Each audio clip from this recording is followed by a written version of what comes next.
ABC Rural es una producción de ABC Color, el diario completo. Maiteiroripe Menguanaco Árape. Muy buenos días. A partir de ahora, ABC Rural le trae el campo a su casa, mostrándoles todo lo referente a la agricultura, ganadería, tecnología, comercios y servicios, comprometidos y convencidos de que en el campo está nuestro futuro. La floricultura sigue creciendo en el Paraguay. Recuerdo cuando empezamos con Expoflora, los distintos trabajos que hicimos, y eso ha hecho que, junto con la Misión Técnica de Taiwán, las flores en el Paraguay sigan siendo una alternativa de buen negocio. ABC Rural estuvo con la ingeniera María Angélica Centurión y nos va a hablar sobre la producción de flores, cómo está actualmente y qué ella piensa sobre este sector. Hace 28 años que estamos trabajando en el área de floricultura y hoy me toca coordinar este proyecto muy importante que estamos llevando conjuntamente con la Misión Técnica de Taiwán, que es el desarrollo de la industria de orquídeas, el cultivo de tejidos y la propagación de plantines en Paraguay. Lo estamos realizando desde el año 2015 y estamos trabajando con dos géneros de orquídeas, que es la Phalaenopsis, orquídea mariposa, y otra, la Oncidium, que es conocida también con el nombre de bailarina. Estos dos géneros de orquídeas se cultivan muy bien acá a nivel país por el clima que tenemos, la gran luminosidad también que tenemos, ¿verdad? Pero entre los dos géneros de orquídeas, la Phalaenopsis es la más exigente en cuanto a sus cuidados. Por eso lo hacemos en este tipo de invernadero que ustedes están viendo, que es un invernadero que fue inaugurado el año pasado con el proyecto. Tenemos esta que está en San Lorenzo, en el Centro de Exposición y Ventas en San Lorenzo, y la otra lo tenemos en Cacupé, en el Centro de Producción de Orquídeas.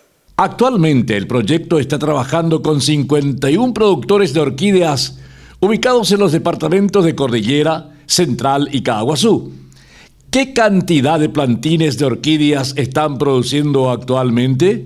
Entonces, estamos sacando 40 a 45 mil plantines por año, tanto de Phalaenopsis como de Oncidium, y esos plantines nosotros entregamos a los productores. Son de alta calidad genética, la capacitación en forma continua a nuestros productores en cuanto al cultivo y manejo de estos dos géneros de orquídeas. Estamos teniendo muy buenos resultados. Desde el 2016 hasta la fecha, en el Centro de Comercialización de Orquídeas, nuestros productores llegaron ya a comercializar por un importe de casi 250 millones de guaraníes. Eso incluye todas las ferias que hemos realizado y también las ventas permanentes que lo tenemos en el Centro de Exposición y Ventas acá en San Lorenzo, en un horario de 8 a 16 horas de lunes a viernes. ¿Hay mercado para aquellos que quieran dedicarse a la producción de orquídeas? Tenemos bastante mercado porque lo estamos viendo a través del centro de exposición de las ventas que realizamos, ¿verdad? Estos dos géneros de orquídeas tienen la ventaja que se puede vender, ¿verdad? Los productores pueden vender como flor de corte, como también florecidas en planteras. El consumo a nivel nacional ha aumentado. Nosotros nos damos cuenta, es cierto, es para cierto tipo de gente, ¿verdad? Mediano para arriba, pero tiene una buena salida. Y lo que queremos implementar con el correr de los años es la de instalar la industria de orquídeas acá en el país. Una vez instalada en el país, los costos van a bajar. Eso lo sabemos. En un principio, nuestros productores están vendiendo a un precio que va entre 70, 80, 100 mil guaraníes, dependiendo también de las variedades, porque depende mucho también el precio. Va por las variedades, por el color y también tamaño de las plantas. El productor que desee desarrollar el cultivo de orquídeas necesita realizar una inversión importante. No se necesita un terreno amplio, solamente que se necesita de cierta infraestructura para su producción. El caso de la Oncidium, por ejemplo, es una orquídea que es más, no requiere tantos cuidados como es la Phalaenopsis. Tenemos productores que están haciendo Phalaenopsis y otros que optaron por hacer Cymbidium porque son cultivos menos exigentes en cuanto a su cuidado y también en cuanto a su protección, porque es sabido que las orquídeas necesitan de una media sombra para su producción, ¿verdad? No se puede exponer a luz directa. Y el secreto está en la fertilización, en el riego y darle realmente a la planta en el momento en que necesita, darle todas esas necesidades en cuanto a fertilización y en cuanto al riego también. Todos estos productos entran por la vista, entonces tenemos que ofrecer alta calidad y también continuidad en la producción. ¿Cuentan con números que puedan demostrar un crecimiento en cuanto a personas que cultivan orquídeas? Que tenemos en este momento 51 productores que están iniciando el cultivo, ¿verdad? Eso no significa que queremos ir aumentando, va a depender mucho, ¿verdad?, ya de la gente que quieran producir este rubro. El volumen de producción tendremos más o menos en el campo, tendremos en producción más de 200.000 plantas, incluyendo no solamente estos dos géneros, sino otros tipos también de orquídeas, ¿verdad?, como son la Cattleya, la Cymbidium y otros géneros de orquídeas, desde el 2015 hasta la fecha. Pero con nuestros productores del proyecto, se calcula más o menos que tienen alrededor de 70 a 80.000 plantas en producción ya en este momento. En el AgroShopping y en la Abasto Norte vemos que hay una demanda muy grande de zapallito verde. Y eso ha hecho que hagamos un trabajo con un técnico que conoce mucho del tema, que es el ingeniero Ronnie Filippini, que nos habla sobre el cultivo de zapallito, manejo y qué tiene que saber el pequeño productor para sacarle provecho a este cultivo que tiene tanta demanda en los mercados. Buenos días, estamos aquí en la finca de la familia Arana en Piribebuy. En esta oportunidad vamos a estar observando un poco un cultivo que lo llamamos nosotros de alternativo, ¿verdad? Como un cultivo para sustentar un poco lo que es la granja, fuera de lo que es un cultivo de renta específicamente, ¿verdad? Aquí estamos observando un cultivo de zapallitos italianos, que es conocido como zucchini. En este caso especial es una variedad conocida con el nombre de Aline, de la línea de Sakata. Vamos a decir, es un híbrido de alta productividad, con algunas resistencias a algunas virosis y algunas enfermedades fungosas principalmente. Lo que acá queremos mostrar un poco en esta oportunidad es lo siguiente. La granja se dedica a un cultivo de renta principal que es el tomate, ¿verdad? En esta parcela anteriormente había cultivo de tomate. Hoy día se sacó la planta de tomate y sobre el mismo mulching, con el mismo sistema, se hizo el trasplante de lo que es la planta del zapallito italiano, ¿verdad? Utilizando, vamos a decir, el mismo sistema de irrigación, el mismo mulching y ya con lo que residualmente quedó de los fertilizantes del cultivo anterior, ¿verdad? Trabajo muy importante a realizar para el productor, donde economiza productos y tiene una buena productividad, ¿verdad? Aparte de eso, no solamente desde el punto de vista económico, sino también desde el punto de vista de una rotación de cultivo, ¿verdad? Sabemos que el tomate es una planta de una sola nacia y ya los zapallitos son de otra familia que son las cucurbitáceas. Entonces ahí tenemos la opción, vamos a decir, de cortar el ciclo de algunos insectos y de algunas enfermedades. ¿Cuál es la época de cultivo de este zapallito? Este tipo de cultivos antiguamente, vamos a decir, se lo realizaba normalmente en las épocas con clima más ameno, ¿verdad?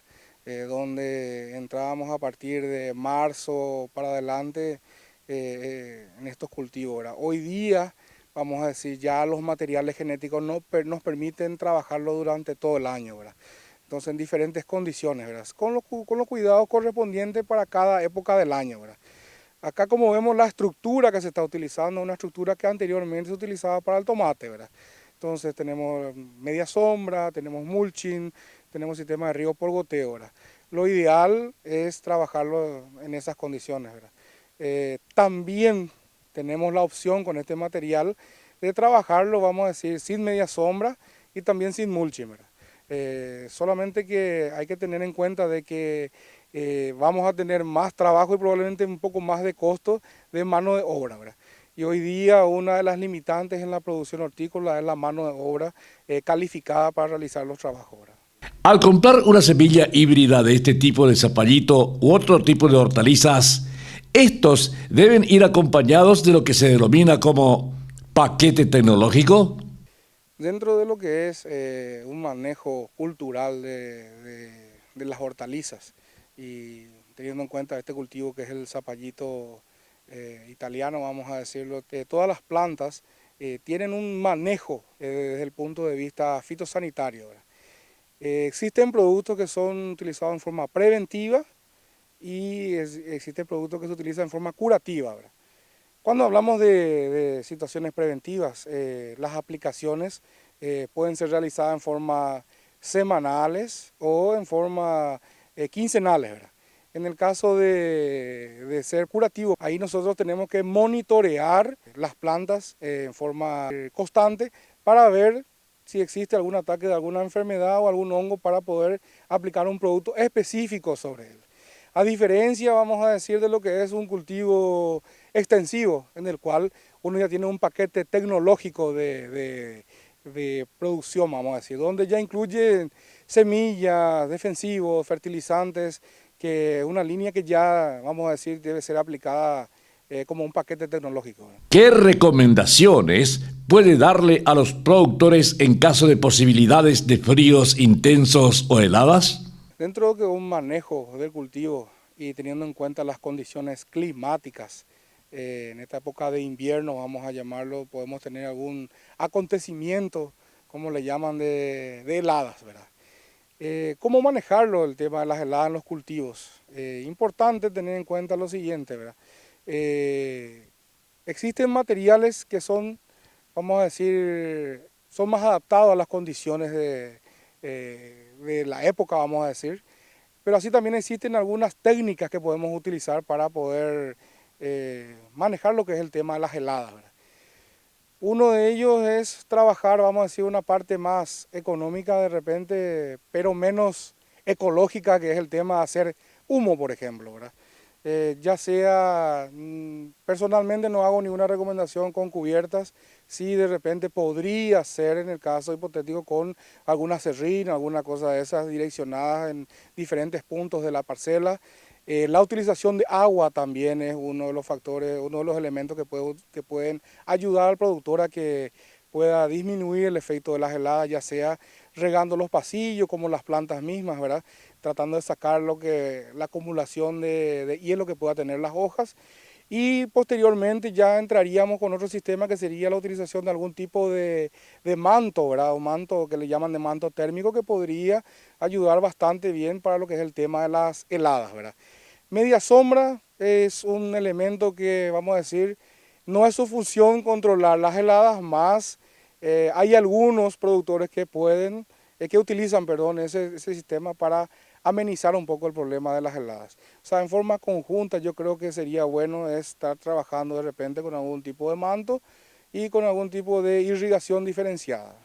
¿Existe una época en la cual el zapallito tiene un mejor precio para el productor? Este material zucchini, el zapallito italiano, sí, se está produciendo bastante durante ya todo el año, ¿verdad? Ciertamente hay picos de consumo. Normalmente en las épocas más de clima más ameno es mayor el consumo, vamos a decir, de este tipo de materiales, ¿verdad? De este tipo de productos, ¿verdad? Pero en líneas generales sí se consume durante todo el año, ¿verdad? Normalmente en las épocas de climas que no son favorables, los precios de estos productos suben bastante, principalmente con condiciones de muy bajas temperaturas y condiciones de muy altas temperaturas también sucede la misma situación, ¿verdad? El tema de zapallito italiano, normalmente yo creo que el altísimo porcentaje de consumo es nacional. Si entra algo del extranjero va a ser muy poco, muy poca cantidad. Más bien es una producción local, o sea, nacional, ¿verdad? tanto de este tipo de zapallito como también el zapallito de tronco, ¿verdad? Muchas veces hablamos de la producción de pollos parrilleros, un tema muy interesante para los pequeños productores, aquellos que lo hacen bien. Pero para trabajar mejor y que sean más eficientes, tenemos que tener una técnica que se utiliza hace mucho tiempo en el Paraguay, que es la integración.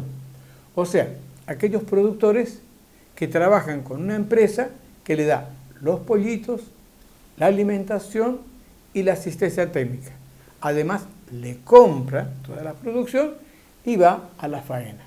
Eso es una forma muy interesante de trabajar porque le da muchas ventajas al productor. Para ver esto, fuimos a la granja que trabaja el señor Kurt Vogel del distrito Colonia Independencia, que nos cuenta cómo es una producción de pollos parrilleros a través del sistema de integrados.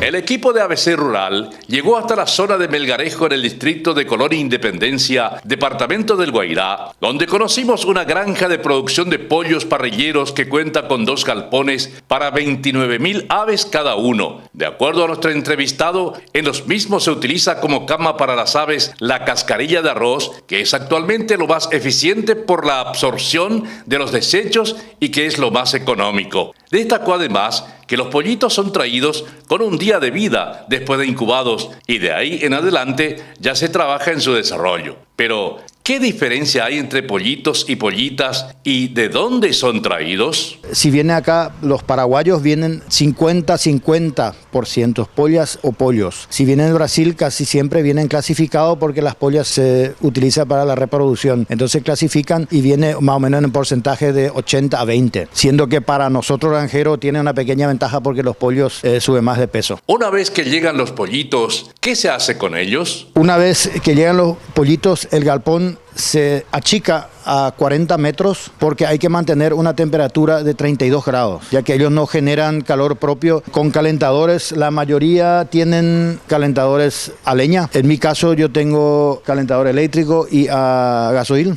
Y así como las aves van creciendo, el galpón va creciendo, también se va ampliando y también el equipamiento, sea bebedero como comedero, así como van creciendo las aves, va creciendo también. Se va alzando como para que puedan alcanzar bien. Un punto fundamental y que puede marcar el éxito del trabajo es la alimentación de los pollos. ¿Cómo se realiza este trabajo? Hay 4 tipos de balanceado. El primero es el preinicial, que se le da 250 gramos por ave. Después viene inicial, que es 750 gramos por ave. Luego viene crecimiento, son más o menos 2 kilos de balanceado. Y al final viene el terminación, que es de acuerdo a cuántos días, cuando se faena, más o menos 1,5 kilos por ave. Prácticamente 4,5 kilos de balanceado en toda su vida. ¿Cómo es el manejo sanitario dentro de los galpones antes y después de la presencia de los pollos? Durante que haya aves adentro no se desinfecta nada. Eso todo ya tiene que haber pasado antes que entre alguien, el pisar el cal y también cuidar quién viene y quién sale. Hay vacunaciones que son a los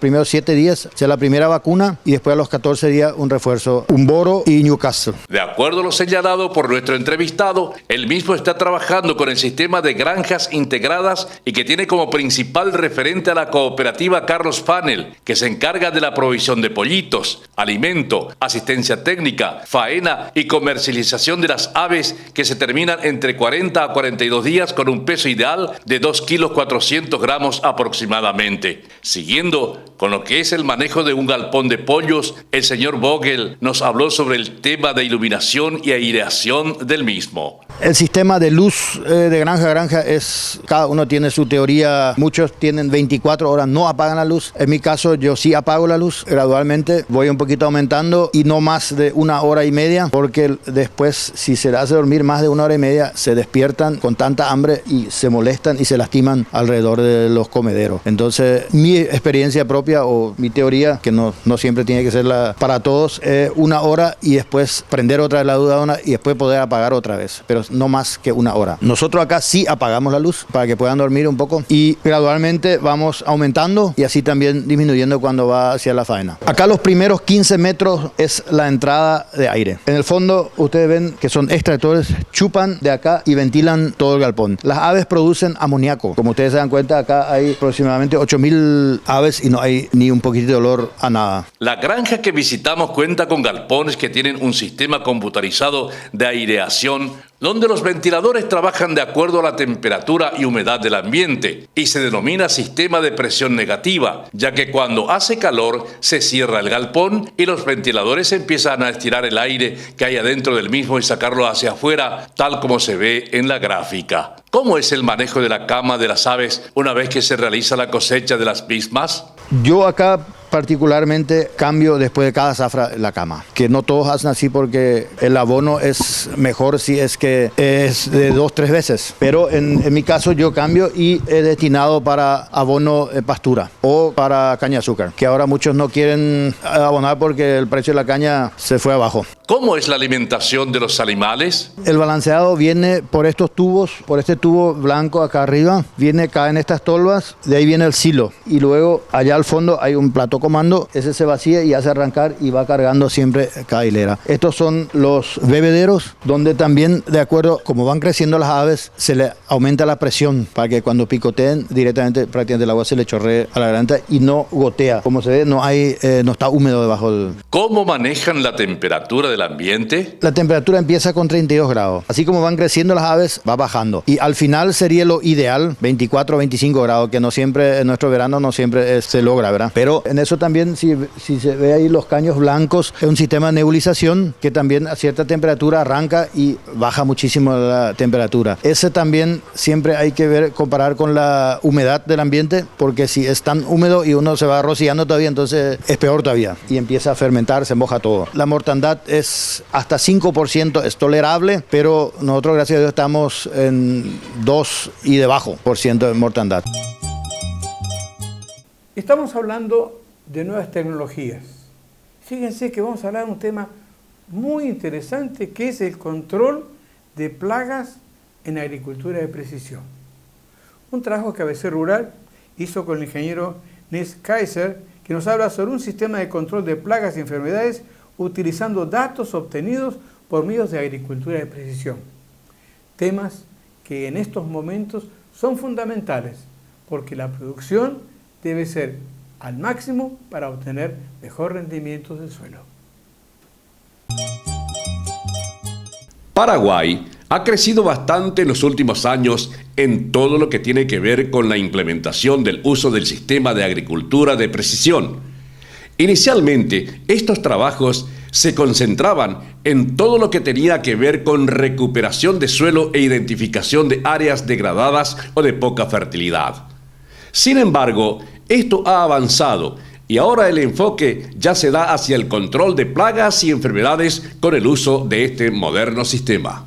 Los monitoreos de campo son semanales, los técnicos se van a las parcelas, hacen la revisión de la parcela, la batida de paño, la evaluación del stand de plantas, todo lo que compone una vistoría de campo. Esos datos se toman en varios puntos de la parcela. Los datos promedios de esos monitoreos en los varios puntos son los que se registran finalmente acá en la aplicación y lo que después se envían a un servidor para formar las estadísticas, formar los mapas, formar los gráficos. Posteriormente, el ingeniero nos mostró algunos de los datos que son recolectados a campo por los ingenieros encargados de hacer las verificaciones o monitoreos. El proyecto de la Universidad de Washington que ofrece estas herramientas se llama Open Data Kit. Entonces está disponible para las personas que quieran usar. Lógico que requiere todo el proceso de programación y de adecuación para adecuarse a las necesidades que uno tenga. El sistema es bastante intuitivo. La idea es que sea lo más fácil de usar en el campo y que se pierda la menor cantidad de tiempo posible. Entonces uno programa formularios que serían algo como listas de selección o listas para completar los datos, para levantar los datos necesarios. Una planilla en síntesis. Uno va deslizando, van registrando lo básico, por ejemplo, como fecha, los datos del productor, los datos de la parcela, las variedades que se siembran, el punto GPS, la ubicación, que después nos van a servir para formar los mapas, fotografías de la parcela, el estado de desarrollo de los cultivos, las malezas que encontramos en la parcela, el estado de desarrollo que van a incidir en la toma de decisiones, el tipo de producto y de las dosis, las distintas plagas que podemos encontrar con sus respectivos niveles de incidencia y de desarrollo, que también van a incidir en la toma de decisiones posterior, las distintas enfermedades que podemos encontrar en la parcela con los niveles de incidencia también, algunos otros datos como el potencial que consideramos que va a tener la parcela, algunas otras observaciones y finalmente la posibilidad de agregar aplicaciones ya realizadas, registrar aplicaciones ya realizadas o efectuar recomendaciones futuras, ¿verdad? Todo esto se guarda primeramente en el dispositivo móvil y después se envía a esta base de datos. En nuestro caso nosotros cargamos este programa a un servidor de Google y ahí tenemos la información en esta forma. La información en bruta es como una planilla de Excel con todos los datos, ¿verdad? Lo que les hago. Una vez que se cuenta con todos esos datos recogidos en el campo, ¿cuál es el siguiente paso?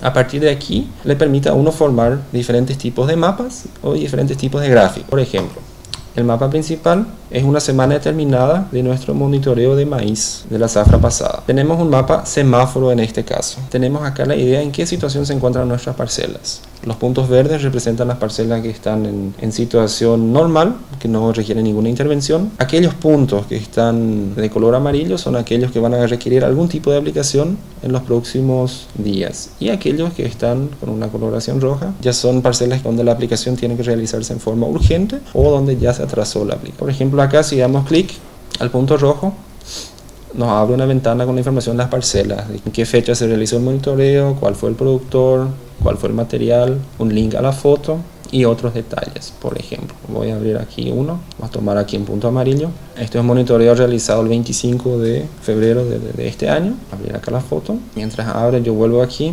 el nombre del técnico que realizó el monitoreo y finalmente el motivo de la aplicación. ¿Por qué está amarillo? Bueno, el técnico considera que dentro de los próximos días ya se requiere realizar una aplicación para el control de plagas. Entonces, aquí en la foto podemos ver que efectivamente tenemos aquí un ataque de oruga, sería el caso. Y la misma información también se puede visualizar en forma de gráficos. Aquí, por ejemplo, yo tengo todas las parcelas con el nivel de daño, la escala de Davis. Con este tipo de mapas de apariciones de plagas y enfermedades, ¿el productor puede estar preparado para el próximo año? El mayor valor de este trabajo obviamente reside en las estadísticas que uno puede levantar con fines de mejorar el manejo futuro. Por ejemplo, si se fijan en este mapa aquí, son todos los monitoreos de campo que se realizaron en la zafra pasada de soja. Y ustedes pueden ver que hay zonas donde se concentran los puntos rojos y los puntos amarillos. Efectivamente fueron las parcelas que tuvieron un rendimiento menor en la última zafra. Entonces esto, junto a los datos detallados, ¿verdad? Obviamente después están en las planillas el nivel de incidencia, sea de plagas, enfermedades y malezas, nos permite evaluar esto con el objetivo de mejorar el manejo futuro. Obviamente todos estos datos se pueden filtrar, sea en las planillas, sea en los mapas o sea en los gráficos, por fecha, por productor, por cualquier tipo de información que se levantó aquí. O sea, si yo quiero saber quién hizo qué cosa en qué fecha, es cuestión de filtrar aquí los datos, organizar los datos y verlos, ¿verdad? El técnico destacó que los productores tienen acceso al sistema vía internet, pero principalmente son los hijos de los productores los que le dan un seguimiento a este trabajo, y no solo en sus parcelas, sino también en las de sus vecinos, de tal forma a controlar que el problema no esté en la parcela colindante. Punto muy destacado por el profesional.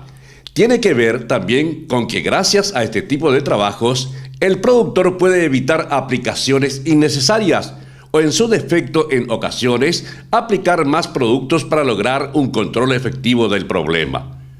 Le consultamos al ingeniero, ¿cuál es actualmente el principal problema que han encontrado en los campos gracias a estos monitoreos y trabajos sistemáticos en el campo? Mayor quiebre de productividad que nosotros podemos observar en campo se debe a la roya, ¿verdad?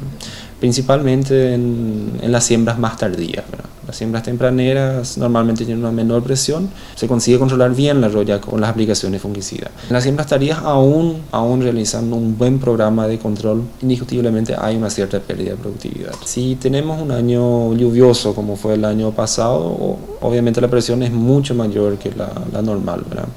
Como este año se prevé un año neutro o, dependiendo de los pronósticos, tendiente a ser más seco, es probable que la presión de roya no sea tan intensa como el año pasado, porque depende muchísimo del microclima de una región, ¿verdad? Finalmente, le pedimos al ingeniero Nils Kaiser que nos enumere las ventajas de este nuevo sistema de monitoreo y control de plagas y enfermedades por medio de la agricultura de precisión. La primera ventaja de este sistema obviamente es la disponibilidad inmediata de información detallada en cada parcela. Para nosotros hoy, una vez implementado este sistema, imprescindible para tomar decisiones de manejo dentro del cultivo. Lo segundo es evitar aplicaciones desnecesarias, tratando de controlar un poco más los costos de producción. Y por otro lado también garantizar que se hagan los manejos necesarios para evitar pérdidas de productividad. En tercer lugar, la socialización de la información. Así todos estamos al tanto de la situación de todas las parcelas y todos los productores. Mejora la comunicación interna nuestra acá en el departamento técnico. Y por último, las estadísticas. Entonces, en base al análisis estadístico de esta información, al final de la zafra, también se pueden diseñar estrategias de mejora para la siguiente zafra. La cría de cerdos en el Paraguay se va extendiendo paulatinamente y está tomando mucho interés, porque no solamente ha aumentado el consumo local, sino que ya también hay una demanda para exportación. ABC Rural hizo un trabajo con el doctor Javier Canazagua, que nos habla sobre cómo se debe hacer el manejo de la cría, recría y engorde de lechones. Estamos en este momento en el galpón de recría y engorde para mencionar algunos aspectos fundamentales a considerar en dicho galpón. Los lechones provienen del galpón de maternidad. Es importante considerar la densidad de la población, la uniformidad en el tamaño de los lotes, de la buena disposición en cuanto a comederos, que se adecue a la cantidad de animales que serán alojados, y la proporción adecuada de bebederos en función a la cantidad de lechones que serán alojados en dicha superficie. En este lugar podemos observar el comedero, tanto el comedero tipo lineal como el comedero semiautomático. El comedero lineal consiste en un comedero que se construye a lo largo de un lado de la pared, principalmente hacia el pasillo, de manera a facilitar el suministro del alimento balanceado, y en ocasiones de inclemencia del tiempo evitar a que se humedezca estando en la parte medio. Considerando el diseño del comedero tipo lineal, es muy importante tener en cuenta la morfología del animal, el aspecto anatómico de la quijada, que es lo que permitirá un mejor acceso al fondo del comedero. Entonces, lo importante a tener en consideración es el espesor del comedero tipo lineal, de manera a que los lechones tengan la facilidad de acceder y levantar de manera racional el alimento balanceado. El profesional muestra otro tipo de comedero que puede ser utilizado. Otra de las alternativas que tenemos para el suministro racional del alimento balanceado es el comedero semiautomático. La denominación del semiautomático es debido a que la carga se hace manualmente, sin embargo la descarga se hace en función al consumo de los lechones. Y es muy importante de considerar la diferencia en cuanto al grosor existente entre la pared, desde el punto de localización del lechón hasta acceder al comedero. Los comederos tipo lineal se asemejen en lo posible con una pared fina, y no usar jamás el ladrillo en tabique, y utilizar en forma de canto. De esa manera se facilita el acceso a la comida por las limitaciones que presentan esta especie en cuanto a la morfología de la papada. Finalmente, el doctor habla de la cantidad de bebederos que debe haber de acuerdo al número de animales en cada corral. La proporción de bebederos es de un bebedero por cada 10 animales. La altura de los mismos es importante considerar y también el caudal. El caudal de la misma deberá ser de 2 a 3 litros por minuto. Tengan en cuenta que la vacunación es algo fundamental para mantener la sanidad en el ganado paraguayo, pero debe ser hecha adecuadamente y sobre la supervisión de un profesional médico veterinario. ABC Rural TV le trae el campo a su casa. Para cualquier consulta, los invitamos a escribirnos a rural@abc.com.py o llamarnos al 41 51 502 que con gusto les responderemos. No nos cansamos de hablar de la importancia que tiene la nutrición en la alimentación de los animales.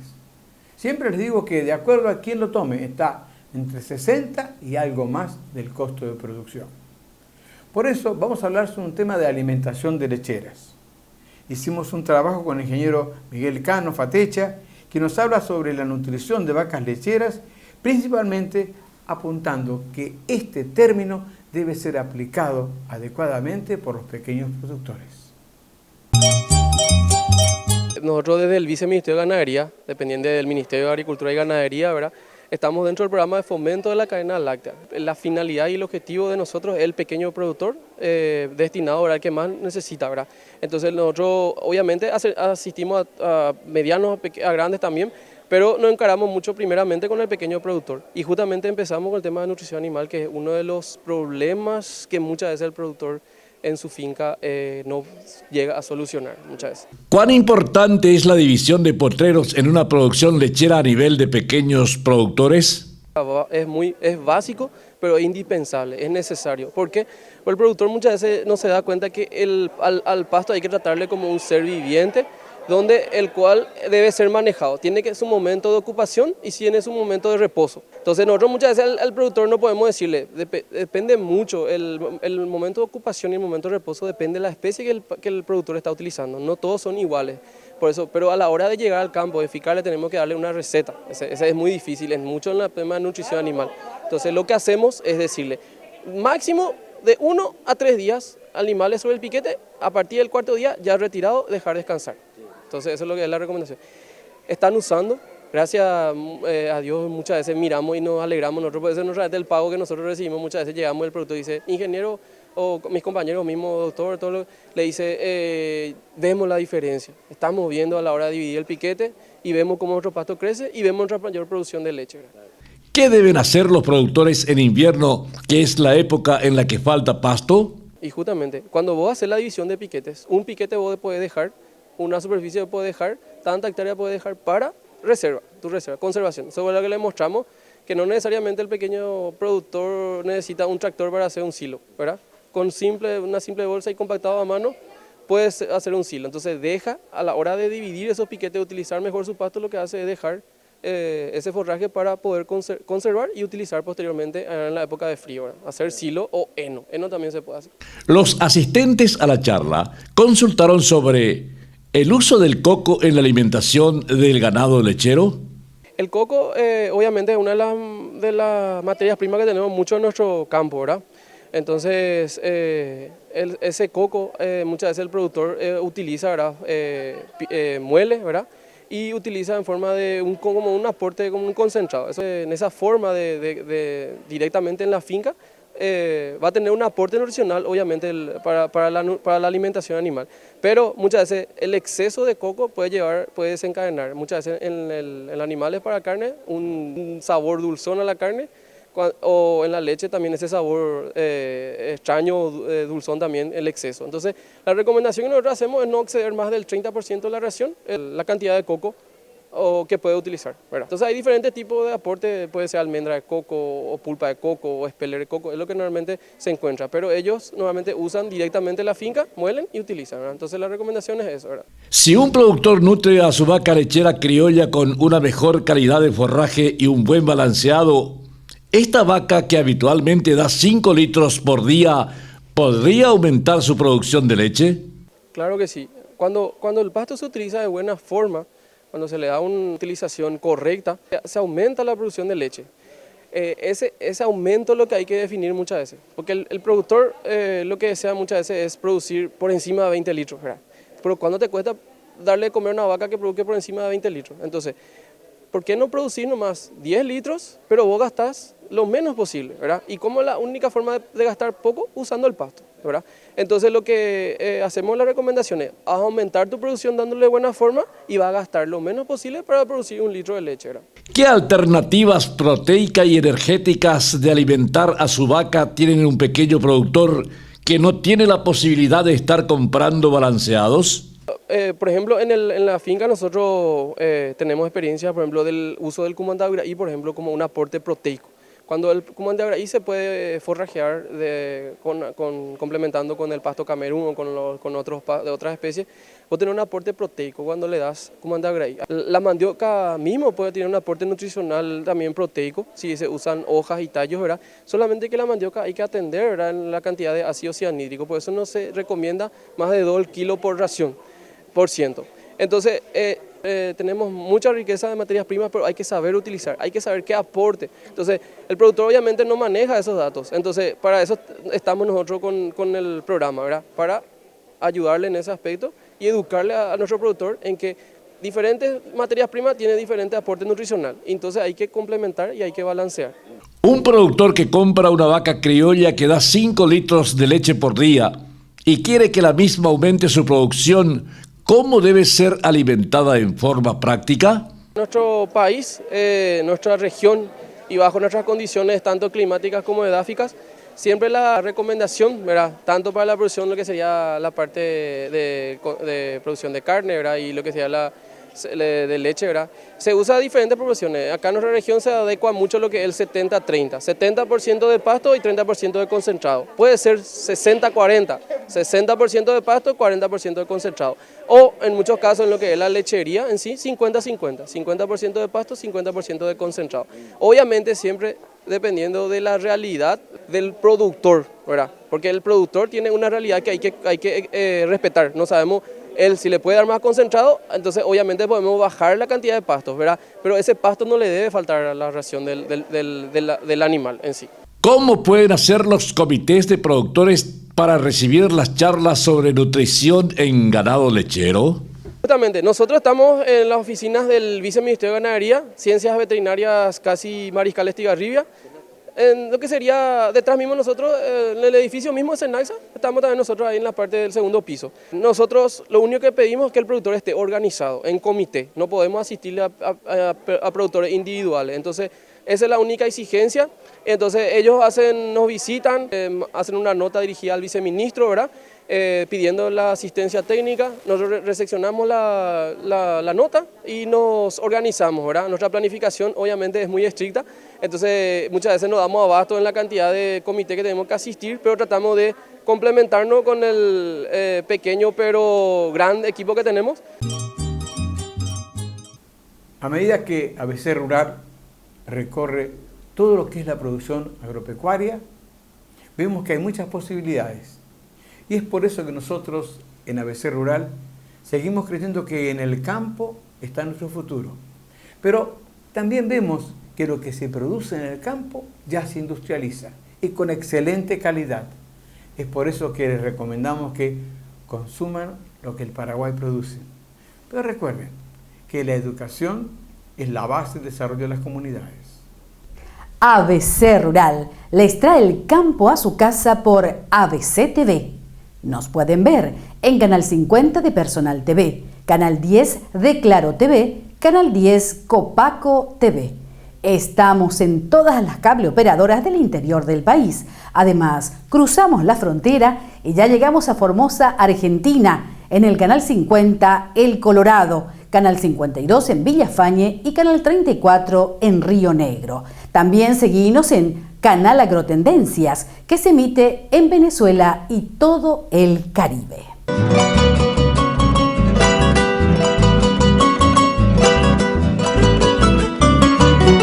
ABC Rural fue una producción de ABC Color, el diario completo.